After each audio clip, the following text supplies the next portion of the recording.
All right, well, some Barca's logic, because I'm over here agreeing with you. That doesn't make sense. Listen, some Barca fans, they're a little too... They're in their head a little bit too much. I'm just holding it, like, biting my tongue. I don't want to say names. Well, listen, here. you're on the podcast.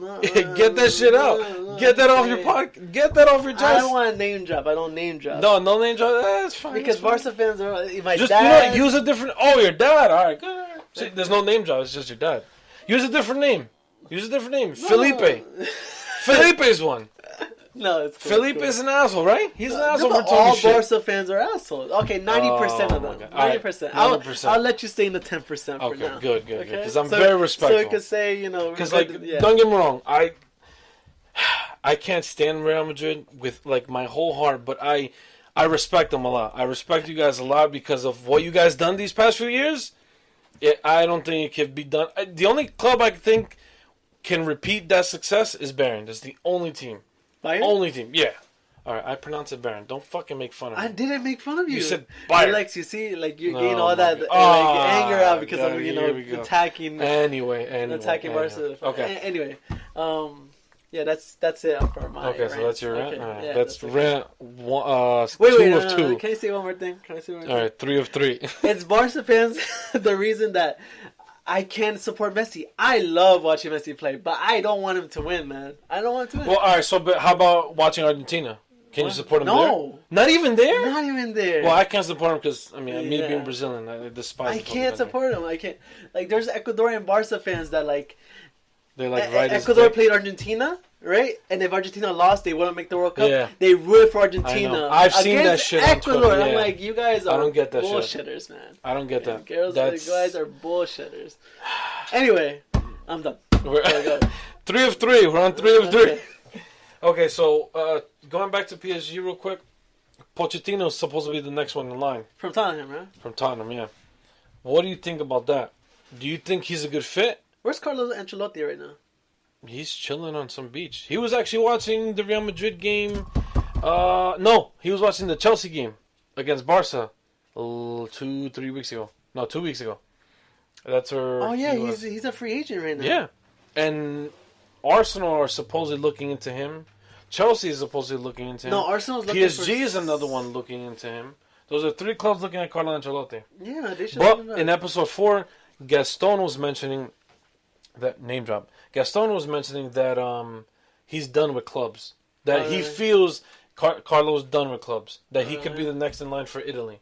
Really? I see him doing that. Right? I see him doing the Italian national team. But I feel like he's done so much good stuff, like with Madrid, with PSG, Chelsea not as much, but with Milan, that I feel like he's still got maybe a season or 2 in him. He's only 58. He has at least half a decade in him. No, yeah, because Sir Alex Ferguson retired at like 76, if I'm not mistaken, and he's still going to games and doing a bunch of stuff for Man U. So, do you think Pochettino could be a good fit for PSG? Because look at what he's done with Tottenham. All right, Tottenham lost against Juventus, but you got to give him some sort of credit. They tied the first game 2-2, and they lost 2-1. They put in at least a goal. What he's doing with Tottenham, I think for a fact he would succeed in France, Germany, and maybe even Spain. I don't think so. You don't think he could do good at PSG? Look, I don't know much about what's his name, Pochettino? Pochettino, yeah. I do know Tottenham, and I know they have a history of coming up short. Just like Chileni? Who from Juventus was talking shit to Tottenham? Giorgio Chiellini. Whatever. He was saying they always come up short. Tottenham always comes short.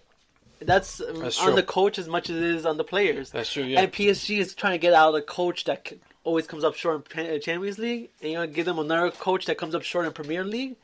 Okay. Tottenham has so much talent, and I feel like, I don't think it was this season, but the 2 seasons before. Okay. If you added their 2 points total for 2016 and 2015, they had the most points in those 2 years. But in those 3 years, did they win? No. They were second place both years. Because they can't seal the deal. That's it. Yeah, that's a good point. Yeah. I didn't think about that. But, you got to give him some credit because I give him credit, but I wouldn't trust him at PSG. You need a big-time coach that's successful. And what about Conte? Antonio Conte. He won, so I would give him a chance. Did he win the Champions League? I don't remember. No, he won Premier League. Oh, he did win. Tottenham hasn't won anything. No, but I'm saying Conte at PSG. Yeah, that's what I'm saying. Conte won the Premier League. Okay. So he's a known winner. I'm not gonna take someone. I'm not gonna fire someone that barely could win Champions League to hire someone that never won Premier League. You know. That's a good point. That doesn't make sense. That's a good point. Yeah, because Premier League is the hardest league in the goddamn world. Exactly. You can't. Yeah. Okay. Yeah, I get you. With those big top teams, you can't do that. Yeah. The PSG, if you want, return. What about your guy? Zidane? Yeah. Don't touch Zidane. No, but all right. Say he's a free agent. Well, say he's a free agent. Yeah. You put him in PSG? Yeah. He already has the confidence and the experience. Yeah. Even though he's been 2 years or two and whatever years. 2.5 years. Yeah. He took over this guy. He took over Benitez, right? Benitez, yeah. There's the confidence that comes with winning. There's the experience as a player. Definitely. And people respect him. I mean, he's Who managing doesn't egos. Zidane? He's managing Yes. Cristiano Ronaldo's ego. That's And there, right. if you got to manage Cavani's ego, Neymar's ego. I personally think Ronaldo's ego is way above Way Cavani. bigger. So I think it would definitely be a good fit. He could manage them, you know. Of course. So of course, but no, I'm keeping. We better keep Zidane. You know, I saw a few weeks ago that Zidane, he kind of sugarcoated it, but he said that he's growing tired. He's growing tired of the work, so which I get it because you've heard it from Guardiola, you've heard it from Luis Enrique, you've heard it from Pellegrini, you've heard it from all these top coaches from Barca and Madrid. Diego Simeone, I have no idea how that guy is still there, and how he still has fucking hair. All that pressure, I don't know how you don't lose hair. You know where I want Simone to go to? Chelsea. Really? I feel like Simone will be great at Chelsea.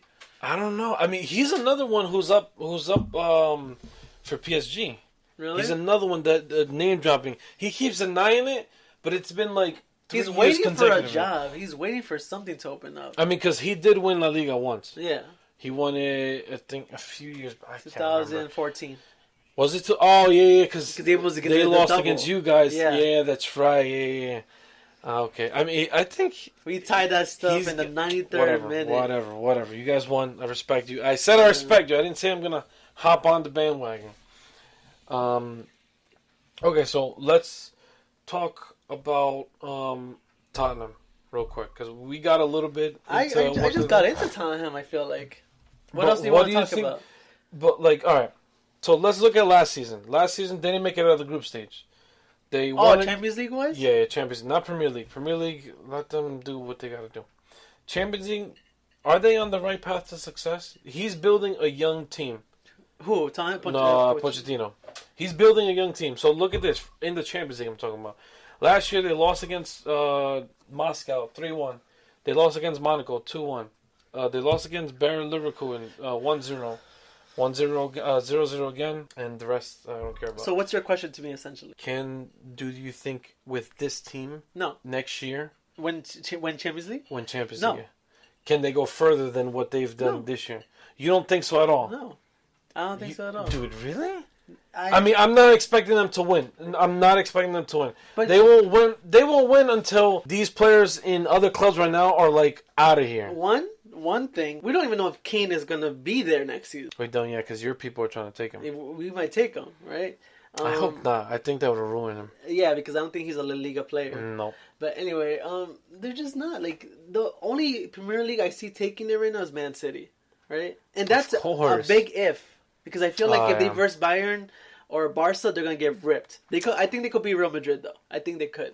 What? Are you kidding me? I think they could be Real Madrid, yeah. Dude, listen, Real Madrid are one of the scariest teams. I mean, Real Madrid is like the Michael Myers of all teams right now. Like, they're scary as shit. Okay, look, I'll give you that to, like, most teams. But this is where the only time I agree with my dad, if Barca gets Real Madrid right now, Barca shreds Real Madrid. You really think so? I think so. Putting aside that you're a Madrid fan, you really think so? I think Barca will rip Real Madrid right now. I think so. I don't know, man. Like, I'm a Barca fan. They're not consistent. Know about that. Real Madrid? Barca is consistent. Yeah, this season they have been a little Real more Madrid, consistent. they're high. They could beat Barca. But what Real Madrid are you getting? The one that loses to Leganes or the one that beats PSG? That's a good point. Yeah, that's a good Barca point. stays pretty consistent. Bayern, we could beat Bayern. Especially with Neuer still out, right? Yeah, he's still out, yeah. We could. I don't even know Man if City has a good chance.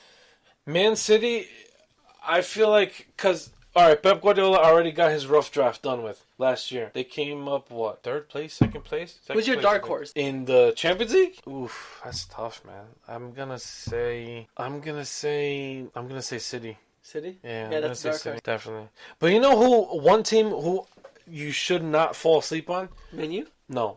Don't fall asleep on Liverpool. Do not. All right, yes. Look at the recent history. In the recent history, yes. But look at what they've been doing so far. Dude, ever since they got that Egyptian, nothing has gone wrong. Nothing has gone. But yeah, all right. They might have lost, tied a few games, but dude, compared to the recent years, they are a quiet team coming up. They're very quiet. Don't underestimate them. Exactly. Don't. Especially with Jurgen Klopp right back there. I don't think you should mess with them. No. I mean, I think any team right now can destroy them. But if they're having a good day, I can see Liverpool overcoming. I mean, dude, that's true if they have a good day. But the thing is, they do have a good day. That's true. If they're firing on all cylinders in offense, they could score 5 on you like that. Oh my! I mean, but their defense is not that. The defense is where they need to work on. Yeah, because I mean, they're. Oh my god, dude! Just Mo Salah alone, then Sadio Mane, then Roberto Firmino. Right there, but scary. I think Firmino, when he made the declaration that Liverpool's not scared of anyone, I think he should just stay quiet. You know. Exactly. Let me bring up. You know, let me name it to you. So far, they've won against Man City 4-3. Yeah. Exactly what I'm talking about. Don't fall asleep on them. Then they lost to them 0-5. They tied Chelsea 1-1. They tied Man U 0-0. They beat Arsenal 4-0. They lost to Spurs 1-4. They tied Arsenal again 3-3. They tied the Spurs 2-2, and they're going to face Man United this Sunday. So they have 2 wins, 2 losses, 4 draws up against the top 5 teams. That doesn't seem like a pretty good record if they're coming up against a Premier League team in the Champions League. They have a better. I don't think they have a good chance of facing anybody. Because I mean, all right, if Roma wins, they could probably beat Roma. If Shakhtar wins, they could probably beat Shakhtar. But if you're facing a Bayern, a Barca, or a Chelsea, I don't think you're coming up. Let's go. To the possibilities of the draws, right? Okay. This is what I think is going to happen. Well, Juventus is in. Real Madrid is in. Man City's in. Liverpool's in, right? Exactly. 4 hard hitters already there. Yes. Next, Chelsea versus Barca. Exactly. Barca, I think, is going to win. So, Barca. I don't know. I'm a little scared about Roma that. versus Shakhtar, Roma. Okay, I'll give Roma. All but then Bayern, against whoever team they're against. I don't know who they're playing. I forget. And then Man United versus Sevilla. Oh, crap. I forgot about Man United and Sevilla. So either or, right there. Yeah. Man United or Sevilla. Because Sevilla could pull out some. They could pull it out, yeah. That's 8 teams. That is like a gauntlet, honestly. Like, That's tough. Unless it's Roma, you're not guaranteed. I honestly, personally, because I'm also a Man United fan, I would say they could, if they face Man United, they could probably beat them. It's just Mourinho is really good in Champions League. Exactly, that's the thing, man. Like, you can't really fuck with that guy. I mean, but I don't know what he's gonna do next week against Sevilla, because the only reason why they stood in that race. What was the first 0-0? Where, Sevilla? No, yeah, in Sevilla. Okay. In Sevilla. All right, they got the home advantage. But the only reason why they drew 0-0 against Sevilla was because David De Gea. If it wasn't for David De Gea, Sevilla could have probably put 3-4 goals in. Have you seen those memes from David De Gea? Yeah. Where it's like those things that David De Gea could save? Those are fun. I saw one with a guy and a girl in bed. Yeah. And she's like, "You have protection?" And he pulls out his wallet and there's a picture of David De Gea.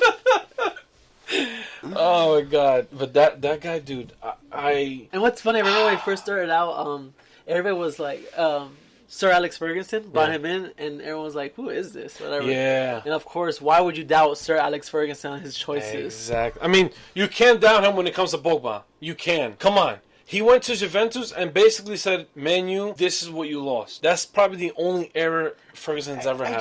Pogba, I don't know. He's a good player. He's a fantastic player. It's just not his style with Mourinho, you know? No, because the thing is, Mourinho needs to be able to let him free. Yeah. Let him roam around. But he wants him to defend. But he wants him to be... Exactly. He's more a defended-minded player, coach. If you look at his teams like Chelsea, park the bus. Man United, park the bus. Inter, park the bus. Real Madrid, you guys. And it didn't work out. Iker Casillas, Sergio Ramos, Ronaldo. No. We don't play like that. And they knew it. That's exactly why you guys had that drought with success, because Mourinho was like, "I want you to play this way." Especially with egos, he don't give a shit.